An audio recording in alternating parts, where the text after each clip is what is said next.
seen and heard going around the country. I think everybody who has talked to me in the past fortnight has known this. I found it in every great city that I went to. I found it all over the country. And I found, above all, a complete determination by our own supporters to go to the poll.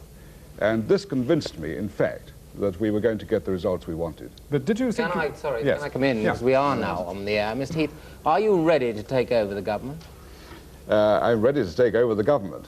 What I'm saying is that before commenting on these results tonight, I want to see a large number of the results through. Have you had any consultations with the Labour Party, with the Labour government, about taking over? Oh, none whatever, no.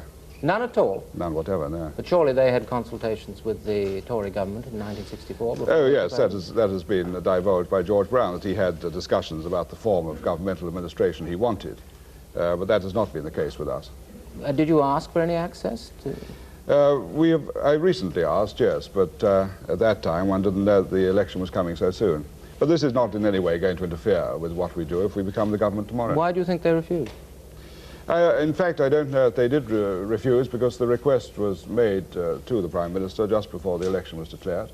And I quite understand if he didn't find it was possible to meet the request at that time. But as I say, this is not going to interfere with anything which we do tomorrow if we become the government.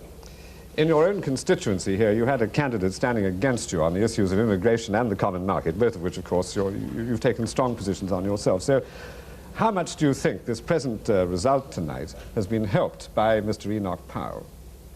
As far as Bexley is concerned, or as far as the country is concerned? Well, both. Well, as far as Bexley is concerned, I don't think that that had any effect here at all. As far as the rest of the country is concerned, as far as I've been able to see, there's a swing which differs in certain parts of the country, in the northeast perhaps rather more than... There's less swing towards in the northeast than there is elsewhere. But I don't think that this can deliberately be tied up with particular issues such as that of immigration. It's a problem you think you'll be able to handle, do you, Mr. Powell? We have a very clear policy on immigration, and that's a policy we shall put into effect when we become the government. You've been criticized this week for raising the devaluation issue right at the death knock. Do you think that had an influence on the outcome? I think what happened was that the issues I'd been putting before the country throughout the campaign got through more and more clearly, and people recognized that they were the real issues which faced this country. The Labour Party refused to discuss them, refused to discuss the problems, refused to put forward any solutions. We put the facts very clearly, and in this last week we have been proved absolutely right in what we were saying, and this is what has really influenced the country. Can I tax you on one or two pledges, or lack of pledges you've made? I think they are pledges. Are you going to get rid of SET? Yes, that is a pledge. That is a pledge. Are you going to bring in VAT, value-added tax? We have no commitment to VAT. Are you going to knock something off the income tax? We said we will reduce direct taxation. What does that Do mean? you wish to discuss the whole of our policies at 1:45 and 1:45? Well, there's no better time. You've had 3 weeks of the election campaign to discuss all of these things. But I think now you should start looking forward. You're in a different position. Are you going to knock sixpence off the income tax? I've told you that our undertaking is that we shall reduce direct taxation. And are you going to bring in any form of controlled policy over the unions? We shall introduce the reforms of industrial relations, which we've said very clearly before the electorate. Want to spell them out at 1:45? I think it's 1:45, actually, isn't it? I think not. The electorate has had them explained to them very clearly, and the electorate has supported them here in Bexley wholeheartedly. And I think we shall see that it's supported them over a large part of the country as well. Will your shadow cabinet be the government? I've given absolutely no undertakings to members of the shadow cabinet as to any position they will hold in office, and they have gladly served. We have all gladly served together on that basis. I'm going to try and heal the breach with Mr. Powell, who also got massive support tonight, of course. Well, Mr. Powell has been re-elected in his constituency with, as you say, an increased majority. As far as I'm concerned, I have no personal animosity towards Mr. Powell. The policies which we're going to pursue are those we've placed before the electorate. But the support for both of you, does it mean that you will have to repair the breach with him? As far as I'm concerned, it is a question of policy, and the policy we're going to pursue is the one we have set out. Mr. Heath, in 1964, we asked Mr. Wilson whether he felt like a Prime Minister. Do you feel like a Prime Minister? I've explained to you that I'm going to wait and see the conclusion of these election results, and then we shall know what the final decision of the British people is. But how do you feel at this moment? I feel in excellent form. I've thoroughly enjoyed this campaign. I've enjoyed today, particularly here in my own constituency, and I'm delighted with tonight's result here in Bexley, and I'm much encouraged by the results in the rest of the country. We were talking earlier today about whether we were going to say goodbye to your political career in a garage behind a drill hall in Bexley. Really? Can we say you were misled by the polls as well? Can you honestly say yourself that you faced today with confidence? I did indeed. I did indeed. And those who have been working very close to me, and I'm very grateful to them for all they've done, know that my confidence has been there undiminished and has grown as this campaign has gone on, because I've realized more and more that we were going to be able to bring home to the British people the real issues, and that they would accept our proposals for dealing with them. What are you going to do now? Let's hand back to Alistair I'm now Burnett. going to celebrate with all my supporters, and I think they deserve it. Mr. Heath, thank you. If Mr. Heath really means what he says, he can celebrate with all his supporters. I dare not tell him how many supporters he's got at the moment. He's got the best part of 2.5 million supporters. And whether he's going to celebrate with all of them, I really don't know. And recount comes upon recount, and now we've got a recount at Birmingham Yardley. This is one of those West Midland... Well, there's been a Conservative gain in Perry Bar. Yeah. Yardley was a Conservative seat. There's a second recount in Watford, which probably means a figure, a majority of under 100, usually, if you get to a second recount. So that's going to be very exciting to watch for. Fine. Now, let us go to Robert Mackenzie, really. I think, Bob, what we really want from you is a word about the two leaders here. Well, I must say, watching Mr. Heath now, I did feel that he was extraordinarily calm and collected. I can't recall any political leader who has kicked around, as it were, as much as he has by the commentators over the last 3 weeks. The articles talked about his pathetic performance. He wasn't a match for Mr. Wilson. He was a dead loser. He was for the high jump himself. He was going to be out of the leadership in no time. He was a born loser. And every article one read, practically, in even the most uncommitted papers, talked to Mr. Heath as a total failure as a leader. This is really a quite spectacular situation when you think of it. Equally, Mr. Wilson must have his heart deep at the pit of his stomach tonight. After all, everybody agreed he'd conducted the most brilliant campaign in modern times. He was going to prove that Labour was the natural governing party. It does look in the face of it now as if the country's returned to what is its historic Tory tendencies. There have only been 3 working majorities obtained by parties of the left in this century: 1906, 1945, 1966. And now the country has reverted to where it's been 3/4 of the time. In modern times, that is under a Conservative administration. It may be a much narrower majority than we think yet. I myself think the computers are being a bit optimistic. But the defeat of the Labour government seems virtually certain, and some kind of Conservative majority highly, highly probable. Robert, you're talking about Mr. Heath looking at one time as a born loser. You've never seen him sail a yacht where he always looks to be a born winner, I'll tell you, when he stands at the helm of that yacht, even with the most experienced crew. And he's a good chooser of a good crew. Now let's go upstairs to Robin Day, who's got with him, I think, Robert Carville.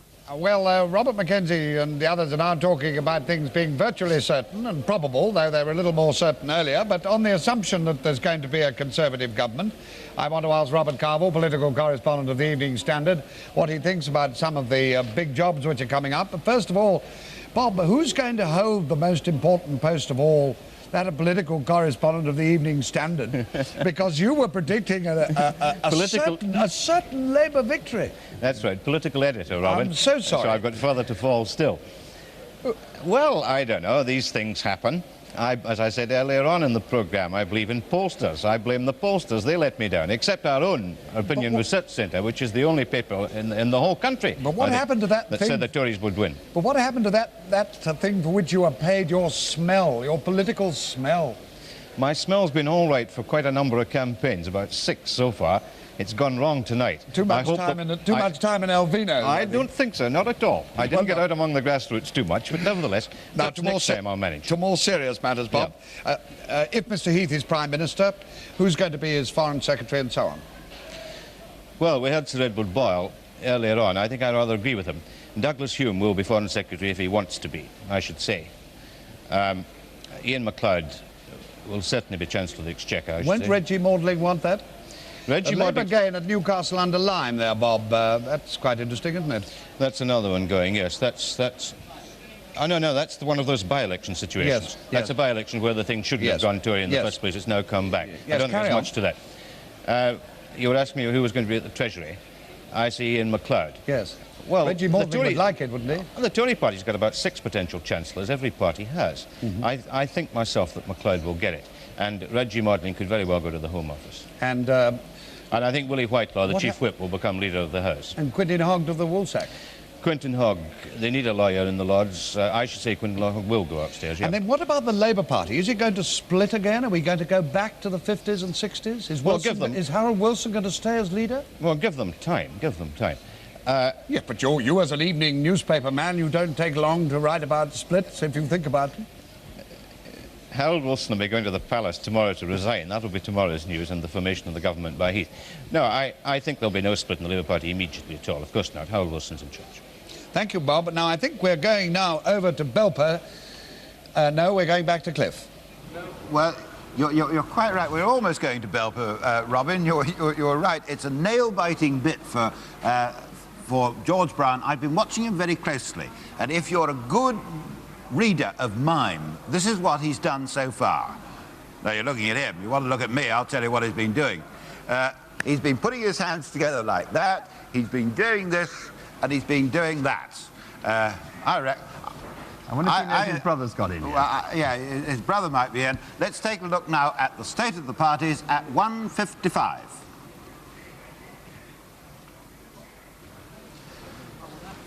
There you are. That's the state of the parties as at the moment. We've had so many recounts sort of bursting in on us here, David, so many Labour gains. I think, if I may, before we go on really, is to say to you that what we're doing is we're busting up onto your screen where there are gains, where there are holds in both parties, but we will, when we've really got time to catch our breath and go through them, because we've now got hundreds of results that you haven't really seen, except that we are putting them on the screen as fast as we can. We'll give you the figures when we've got time. But as you will know, the situation is a developing situation, and it would be ridiculous for us to do anything other. David. Well, I think the computer has now settled down very steadily at this 43 figure. I don't think it may be changed when we get some more agricultural seats in and so on. I don't think we necessarily assume it'll stay there. Nonetheless, the results have been flowing in. The Labour Party have held on, surprisingly, to some seats. I noticed particularly Plymouth, Sutton, Reading, Eton and Slough, that you would have expected them to lose on this basis, but they've lost some others. And though we're still looking for the recounts, Dinglefoot was defeated by 13 votes, which is a very narrow margin, may well be the smallest margin of the election, was defeated by 13 votes in Ipswich, which is a seat which has been Labour since 1937. Been a man always so completely contrasted with his brother, hasn't he? Yeah, now let's go to the man who's in there at Belper, waiting to see if he's in again. There he is. His brother has got in. His brother has got in, but let's see if Mr. George Brown himself has got in. Our reporter there is Alan Hart at the count at Belper. Well, we've been briefly held up in Belper here because there's been just a small muddle. Apparently some of the votes for one candidate have been put in the pile belonging to the other, but it is being sorted out. As I think has already been reported to you, Mr. Brown has been at times offering his hands in a gesture of prayer, and the Labour camp is not looking too happy. But beyond that, we can say no more at the moment. The declaration is very soon, but it's not within a minute or two.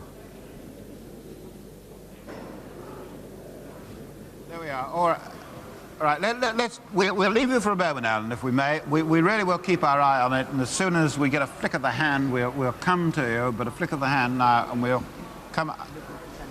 Come on, Harold Webb. Well, the interesting thing, Cliff, to speculate about, Bob Carville was talking upstairs to Robin Day, or at least Robin Day was asking him about what's going to happen to the Labour movement now. You remember before this election took place, the great speculation was what's going to happen to the Tories, about Enoch Powell, the row between Enoch Powell and Ted Heath. Now the row is really going to break out, in my view, in the Labour movement itself. There is going to be a row between the unions and the constituency party people about who's been responsible for this defeat, whether in fact the indiscipline of the unions, their failure to collaborate with the government to straighten out the whole of the industrial picture, whether this hasn't caused a reversal to the Conservatives. And this is the interesting thing, in my view, to speculate about after the election what happens in the Labour movement. Cliff?